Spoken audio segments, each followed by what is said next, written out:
Ayun po mga kalayas, tayo po ay bumili ng ulam para po dun sa nanggagawa po ng kubo kina kuya at saka po yung ibang tao po dun. Hindi na po ako nakapagluto at gawa ng anong oras na rin po ay ikakain na rin po. Ay di bumili po ako ng pako at gawa ng kinulang na po yung pako dun sa ginagawang kubo. Ay kata po at tayo ay pupunta na dun. Sana ho ay ako magluluto ay kaso ang problema naman po ay aring kadena po ay aking pinaayos. Ay natagalan po ako dun sa bayan. Ay di kata po at tayo po ay pupunta na dun sa pinapagawa po dun. Pero naando naman po si ka-best friend. Opo. Ayun po, nandito na po tayo sa bukid. Maigi naman na kasama ang panahon oh. Yan ang ganda ng clouds formation oh.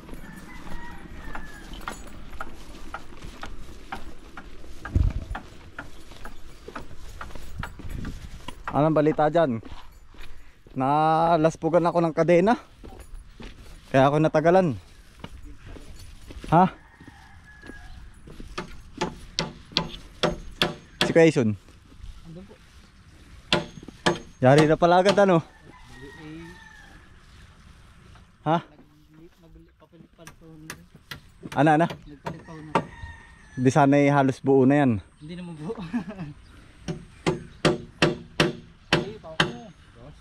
Ayun po oh. Yari na kaagad oh.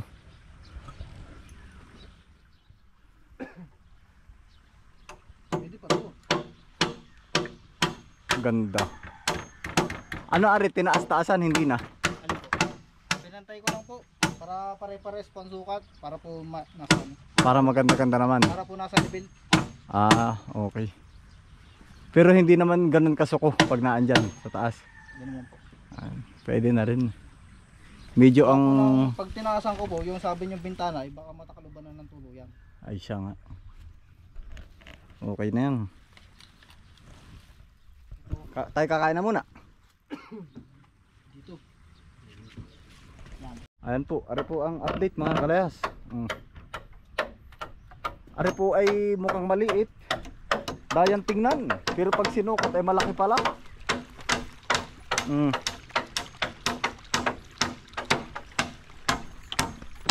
Ang gamit naman po nila ay anong tawag dun? Matinik na kawayan. Ayan po. Ano nga tawag? Matinik, tinikan. Tinikan po. Tinikan. Nari po yung ating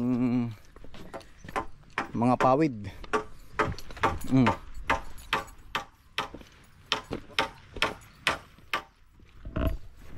Ay quality ari oh.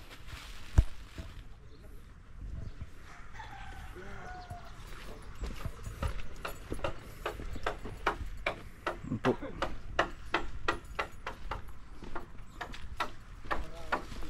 Kakain na po muna. Ako po hindi na nakapagluto. Ari ay mga biling ulam na lang muna. Ayun kadina ay ano, nakalasti. Kaya hindi makakahon. Tagawa ko. Kaya nga ay iniintay ninyo yung pako. Hindi po. Ang bilis nyo rin gumawa ano. Ako nagpaayos lang nung kadena ay yari na kaagad ay. Kanina po. Sanay na mo. Aba. Adjust kayo dito. Adjust. Mainit. Mainit yan.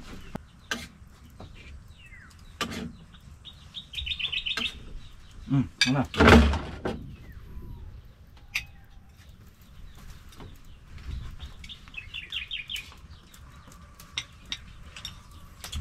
Maigi naman ho mga kalas. At sila ho ay mabilis gumawa. Gawa ng baka ho mamaya ay tawagan na naman ako ni boss. At aalis na naman ho ako. Ayun. Hanggang bukas pala tapos yan. Pero maghapon bukas. Gapon po. May lambat na po ba kayo? Wala pa. Bibili nila ako kay Tatay Efren. Doon na lang po ako bumili. Gawa po ng sukat po. Anong kulay ng lambat ni Tatay Kulay Efren? black po. Green, wala. Mas maganda po sana green. Bagay po kasi sana ako pag verde. Kitang-kita po ang kulay. Hindi, kumbagay matutuyo din naman yung anahaw niya. Paano ba? Sa bagay pala ang green at gawa ng rice field, no? Pwede naman pong fully black. Kita naman po ang anahaw. Wala. Tato lang. Wala na ibang kakain yan.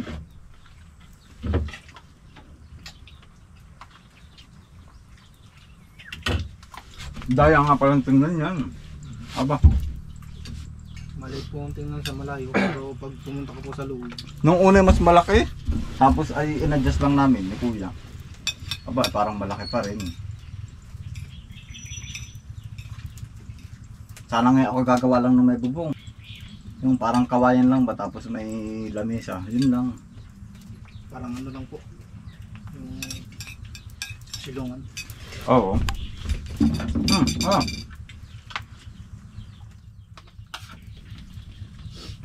Bilis din ayan oh. Aba. Sukat naman na ninyo ayan oh. Ito ang tubig oh, malamig. Wala. Yun na ka. Ayan ang baso.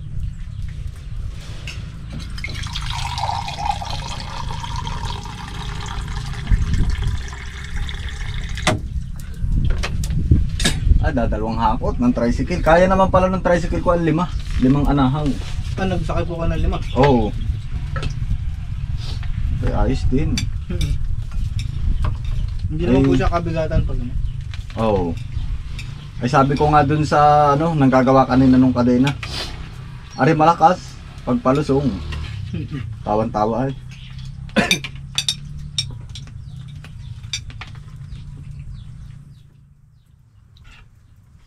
Okay din ang tambay dito ano, tahimik. Mas masarap nga ako sa ganito. Yun ho mga kalayas, kaya ako'y talagang para ho laging hinihila pa rin pagtapos ho ng trabaho. Iya.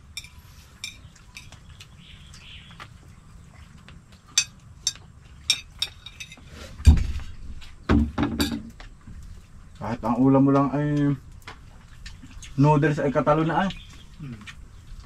Quality. Kung may gulay kayo dito. Ha?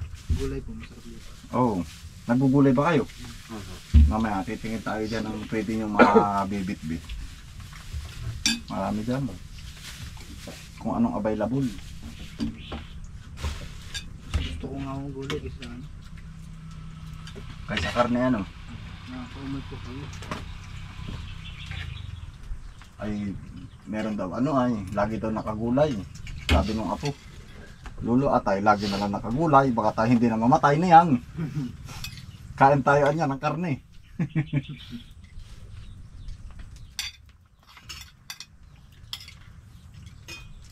Halimbawa dito bubuuin ang kubo, kumbaga isang set na ano, ganun din. May mga customer kayong ganun. Opo.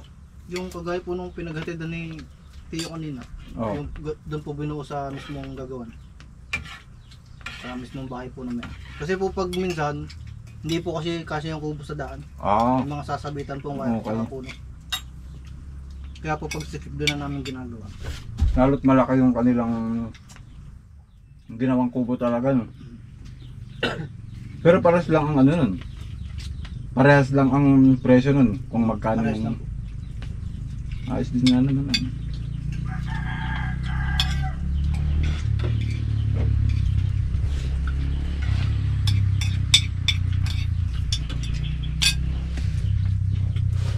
Kain po mga kalayas. Ay, Wala, kain pa kayo. kahit ka. Diet. Gagay pa.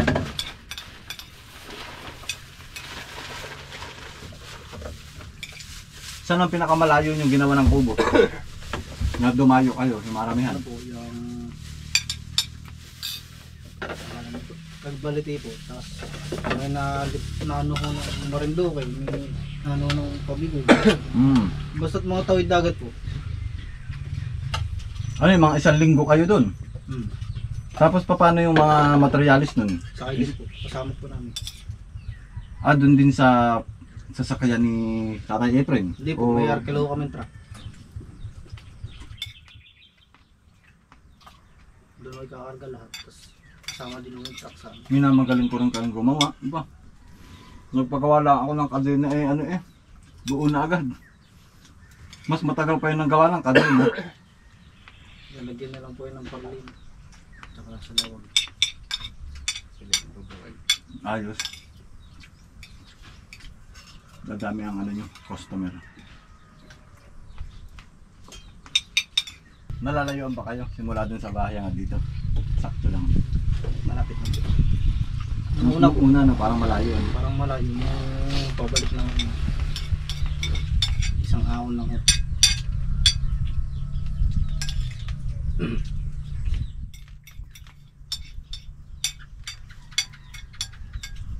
Ang iniisip ko nga, ano pa baka sila yung mga apat na gagawa.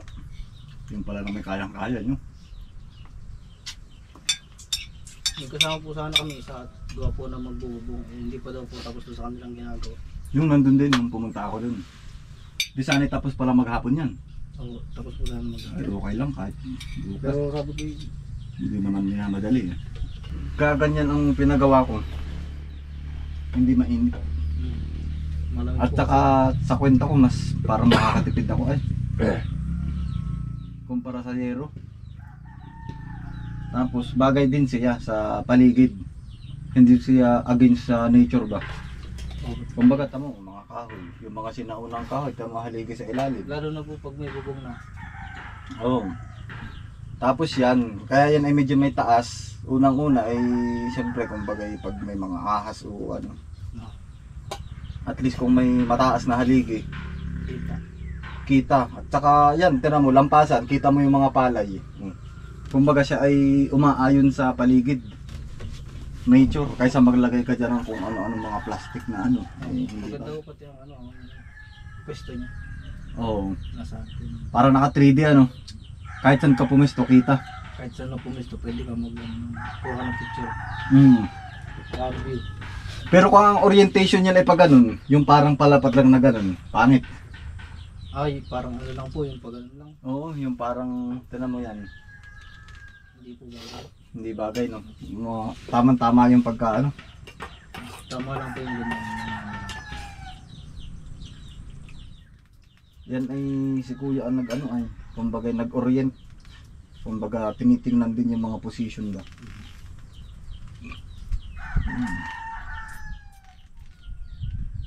Hindi makasama si tatay, ano, Efren, busy ay. Magpupuntahan pa po yun. Pero papasyal daw siya pag may nakaisip. Nakita nga daw niya dun sa vlog eh. Ang maganda dito, wala ka masyadong yung sasakyan. Meron ding mga pailan-ilan pero hindi kagaya ng mga nasa highway na kaya pinili ko rin talaga dyan. Araw-araw kayo nagawang kubo. Oo, pag minsan po iba. Tatlong grupo po kami. Dami ano. Nung ano po, pag summer, madami po talaga. Pag gantong pa summer, nag-umpisa na po. Nadami na po customer. Sa isang buwan, mga ilang kubo yung nagagawa nyo. Siyempre bilang nyo rin yun eh. Madami-dami din po. Dami din. Nung December po ata.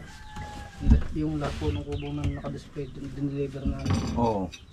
Yung po mga kubo doon may bago na. I-deliver po kami ng 7 kubo. Dami. Sa ano po, sa Gisgis. Aba. Pang resort. Oo. Yan po isa lang ang may-ari. Aba. Mapera din yung may-ari ano. Bali 8 po nadala pala doon. Gawa na may maliliit pa po. Yung parang 5x5 lang. Ginawa nyo yun dun sa highway. Oo, doon na po sa gawa. Dineliver lang po namin. Ayos. Anahaw talaga ang kanilang pagkasiyero. Nainit na po. Mainit tapos makikita mo unti-unting kinakalawang. Lalo na po pag sa tabing dagat. Mm. Yan, bilis pong kalawakan ng yero. Ano ba maganda dyan? Babarnishan ko yung loob.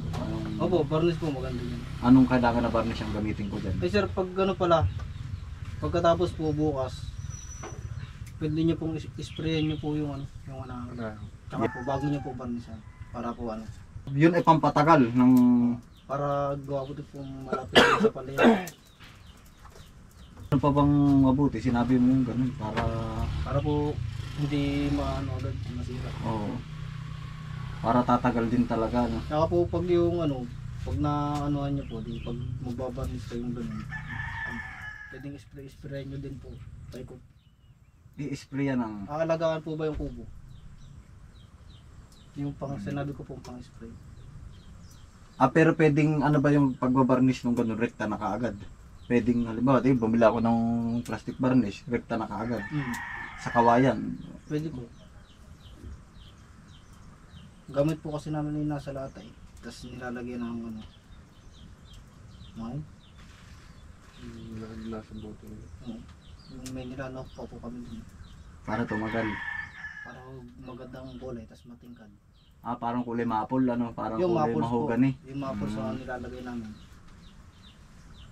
Pwede. Clear yun at saka yung may kulay, ano?